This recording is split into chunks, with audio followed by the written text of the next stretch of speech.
hello जय जगन्नाथ केमिति अच्छे आपण मैंने भलर अच्छा ना महाप्रभु आपन को भलर रखु आपण फैमिली के भलर रखु आजिका विषय बिना परिश्रम किसी मिले मो भाई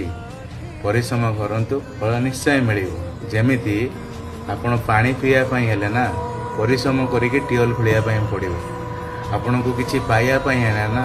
दिन राति आपण को परिश्रम करने पड़ो कहीं बिना परिश्रम भगवान को भी अमृत मिलता मो भाई आम सामान्य मनीषटे प्रभु जगन्नाथ कहते परिश्रम करुवा लोकटी केबे उपास रुए जय जगन्नाथ आपण को आपण फैमिली महाप्रभु भल रखु खुश रखु जय जगन्नाथ लखे काम थाऊ आहे महाबाहू